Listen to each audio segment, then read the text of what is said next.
नमस्कार दोस्तों, मैं हूं doctor Lokesh Garg, eternal orthopaedic से ऑर्थोपेडिक ऑन्को सर्जन। मैं bone and soft tissue cancer का ट्रीटमेंट करता हूं। हमारी क्लिनिक सेक्टर 82 गुरुग्राम में है। आज मैं आपको एक केस प्रेजेंटेशन करूंगा जिसमें ये हमने एक इंटरनेशनल पेशेंट की सर्जरी की थी जिसको साइनोविल सार्कोमा नाम का एक कैंसर था जो कि उसकी पूरी कूल्हे की हड्डी को इन्वॉल्व किया हुआ था और साथ में वो कैंसर इतना बड़ा हो गया था कि कूल्हे की हड्डी से लेकर वो उसकी थाई के अंदर तक चला गया था। तो आज हम आपको बताएंगे कि कैसे हमने उसकी सर्जरी की और सर्जरी करने के बाद उसका फंक्शन कैसा रहा, वो पेशेंट कैसे चल रहा है और आगे वो क्या क्या कर पाएगा। तो चलते हैं केस की तरफ। ये एक 18 ईयर ओल्ड मेल का केस है जिसको स्वेलिंग थी थाई के अंदर, मतलब कि उसकी थाई में एक गांठ था। वो काफी पेनफुल था और हाथ लगाने से वो स्वेलिंग काफ़ी दर्द भी करती थी। इस पेशेंट की एमआरआई करवाई गई जो कि इसने अपने ही कंट्री में करवाई थी, जिस एमआरआई में ये बताया गया कि वो एक कोई गांठ है जो कि हड्डी कूल्हे की हड्डी से निकलकर वो इतनी बड़ी हो गई है कि वो थाई तक चली गई है। और फिर उसकी इंसिजनल बायोप्सी वहीं पर करवाया गया और उसकी रिपोर्ट किया गया साइनोविल सार्कोमा। साइनोविल सार्कोमा एक टाइप का कैंसर होता है जो कि हड्डी और मांसपेशियों में हो सकता है। स्टेजिंग जानने के लिए कि वो कैंसर कहीं और तो नहीं फैल गया, ये देखने के लिए पेट सिटी करवाया गया जिसमें पता चला कि उसको कैंसर और कहीं नहीं है। उसके बाद उसको 6 साइकिल कीमोथेरेपी दिया गया अपने ही कंट्री में। फर्दर ट्रीटमेंट के लिए फिर उस पेशेंट को इंडिया में रेफर किया गया। दोस्तों, ये है पेशेंट की एमआरआई। इस लाइन से हम ये देख रहे हैं कि ये जो कैंसर है वाइट ये कैंसर है और ब्लैक सारा नॉर्मल टिश्यू है। यहाँ से हमें पता चल रहा है कि ये इस लेवल तक इस पेशेंट को कैंसर गया हुआ है जो कि एसेटाबुलम, मतलब कि जॉइंट की जो हमारी हिप जॉइंट की जो बोन है उसको इन्वॉल्व किया हुआ है। ये हमारा क्रॉस सेक्शनल इमेजेस हैं। इसके अंदर हमें साफ साफ पता चल रहा है कि ब्लड वेसल बहुत ही पास थी इस कैंसर के, और ये कैंसर की जो गांठ है नीचे तक थाई के अंदर आई हुई है और ये गांठ की सूजन है। और मीडियली इस कैंसर ने यूरिनरी ब्लैडर को भी काफी टच कर रहा था और ये यहाँ पर इसका प्यूबिक सिम्फाइसिस जॉइंट है जो कि हमारी कूल्हे की हड्डी के फ्रंट में जॉइंट होता है। तो इससे ये एमआरआई को देख के ये पता लगता है कि ये कैंसर काफी बड़ा था जो कि कूल्हे की हड्डी या मतलब हिप जॉइंट को भी इन्वॉल्व किया हुआ था और वो नीचे थाई तक आया हुआ था। लगभग ये ट्यूमर 15 सेंटीमीटर का था। अब जानते हैं समरी। अब ये पेशेंट को एक साइनोविल सार्कोमा है जो कि राइट पेल्विस में है, जो कि मीडियल थाई कंपार्टमेंट तक एक्सटेंशन किया हुआ है और पेशेंट को ऑलरेडी 6 साइकिल कीमोथेरेपी मिल चुकी है। कीमोथेरेपी के बाद जो हमने पेट और एमआरआई करवाया उससे हमें यह पता चलता है कि पेशेंट को कुछ रिस्पॉन्स था कीमोथेरेपी का। जनरली साइनोविल सार्कोमा कीमोथेरेपी को ठीक से रिस्पॉन्ड करता है, बट कुछ केसेस में साइनोविल सार्कोमा ठीक से रिस्पॉन्ड नहीं करता या फिर आधा अधूरा ही रिस्पॉन्ड करता है। एक बात का हमेशा हमें पता होना चाहिए कि साइनोविल सार्कोमा एक टाइप का सार्कोमा है जिसमें कि सर्जरी का एक बहुत ही इंपॉर्टेंट रोल होता है। इसमें सर्जरी में कंप्लीट रिसेक्शन ऑफ ट्यूमर होना बहुत जरूरी है।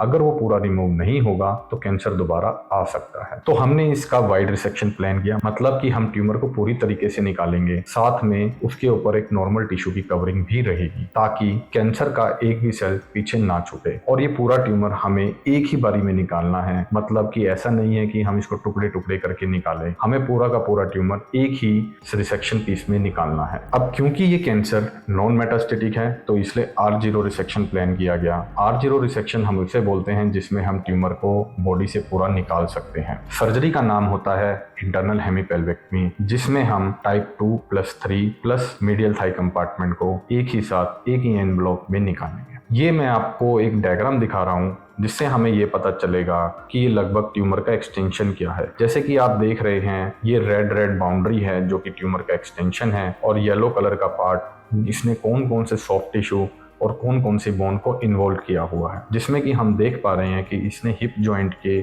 जो पेल्विस साइड की बोन है पूरा इन्वॉल्व किया हुआ है, जो कि उसने अगर मीडियल साइड में देखें तो ये जो जॉइंट होता है इस जॉइंट को हम प्यूबिक सिम्फाइसिस बोलते हैं, और नीचे तक ये ट्यूमर मीडियल थाई मतलब थाई के अंदर के हिस्से तक पूरा लगभग नीचे तक गया हुआ है। ये वाला जो एरिया है जो मैं आपको मार्क कर रहा हूँ, इस एरिया में ये मीडियल साइड का बहुत सारे हमारे वाइटल ऑर्गन्स होते हैं जैसे कि यूरिनरी ब्लैडर। तो ये ट्यूमर लगभग यूरिनरी ब्लैडर को भी टच कर रहा था और उसको पुश कर दिया था दूसरी साइड में। ये हमारा इंसिजन लाइन है, ये पेशेंट के पीछे का भाग है जिसमें हम पूरी कमर से लेके ये इंसिजन को यहाँ से लेते हुए आगे की तरफ जाते हैं और फिर हम उसको नीचे की तरफ ऐसे एक्सटेंड करते हैं और उसके बाद ये लाइन हमने इसलिए लगाई थी कि देखेंगे अगर शायद बीच में हमें कुछ इंसिजन बढ़ाना पड़े या कुछ अलग इंसिजन लगाना पड़े, तो इसलिए हमने ये लाइन मार्क किया हुआ था, बट हमें जरूरत नहीं पड़ी थी। ये है पेशेंट का रिसेक्शन पीस। अगर आप देखेंगे तो ये जॉइंट है हिप जॉइंट का, जो एसिटाबुलम है। ये बाहर की तरफ से हम देख रहे हैं, ये हम अंदर की तरफ से देख रहे हैं, और ये उसके कट मार्जिन है इलियम से। ये सुप्रा एसिटाबुलर एरिया है जहां पर हमें उसे इलियम बोन से हमने उसको कट किया है। और अगर आप ध्यान से देखेंगे तो आप देख रहे होंगे कि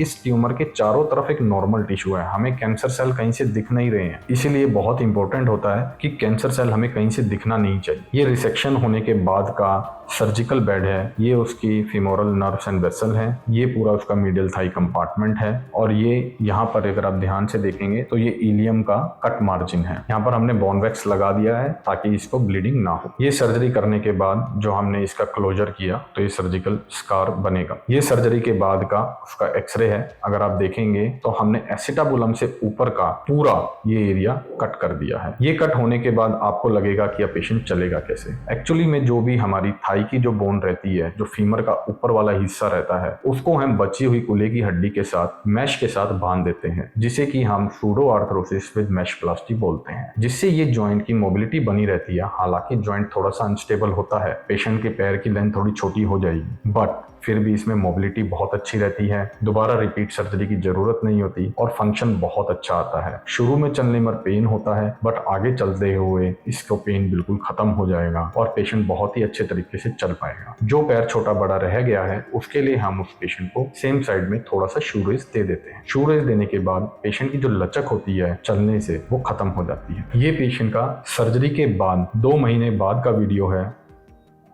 अगर आप देखेंगे शुरू में हम पेशेंट को वॉकर के सहारे के साथ चलाते हैं, बट आप वीडियो में देखेंगे अगर ध्यान से तो पेशेंट को लगभग ना के बराबर वॉकर के सहारे की जरूरत है।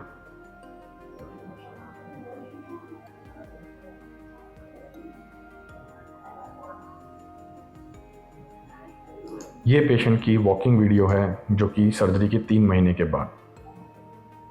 ये अब पेशेंट 3 महीने बाद बिना सहारे के चल रहा है और लगभग नॉर्मल वॉक है।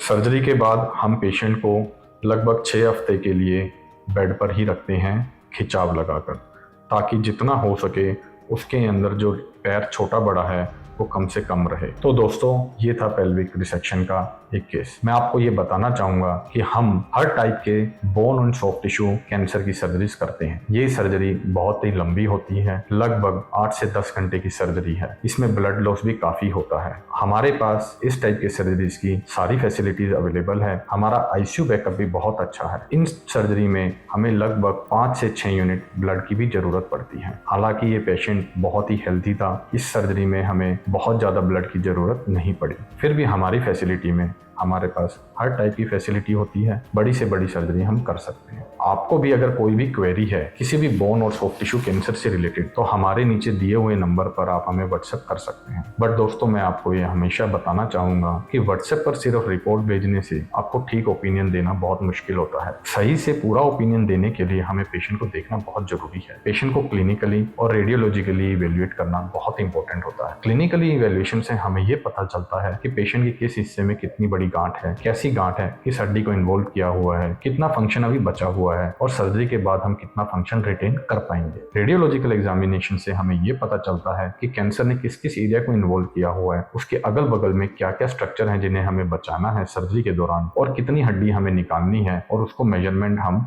अपने सिस्टम पर ही करते हैं। यूजुअली मैं हमेशा कोशिश करता हूं कि किसी भी MRI या CT को इवेल्युएट करने के लिए मैं हमेशा पेशेंट से CD मंगवाता हूं और उसको अपने ही सिस्टम में इवेल्युएट करता हूं। हम कभी ये भी वीडियो बना सकते हैं कि हम MRI पर इवेल्युएशन कैसे करते हैं, क्यों करते हैं, और मेजरमेंट करना कितना आसान होता है। क्योंकि जब हम डायरेक्ट फिल्म के ऊपर इवेल्युएशन करने की कोशिश करते हैं तो बड़ा मुश्किल होता है, क्योंकि MRI की जो फोटोज होती हैं बहुत ही छोटे छोटे बॉक्स बनाकर दे दी जाती है, उसमें हम बहुत ज्यादा माइनर डिटेल्स नहीं देख सकते। जब सिस्टम पर एमआरआई होता है तो हम उसको जूम करके देख सकते हैं, उसका कंट्रास्ट भी चेंज करके हम अलग अलग स्ट्रक्चर को देख सकते हैं और हम ये भी देख सकते हैं कि ट्यूमर कहाँ कहाँ फैला हुआ है। और हम सिस्टम के अंदर ये भी मेजर कर सकते हैं कि वो उसकी लेंथ कितनी है, कितना दूर है, कितनी हड्डी कट करनी है, तो बहुत ही आसान हो जाता है। फिल्म के अंदर ये कर पाना बहुत ही मुश्किल होता है क्योंकि कभी कभी ये हो सकता है कि जो स्केलिंग वो प्रोवाइड करते हैं फिल्म के ऊपर वो करेक्ट ना हो और उस वजह से कभी कभी मेजरमेंट गलत हो सकता है। इसलिए मैं अपने सभी ऑपरेटिव पेशेंट की जो भी प्लानिंग होती है वो हमेशा मैं अपने ही सिस्टम पर करता हूँ।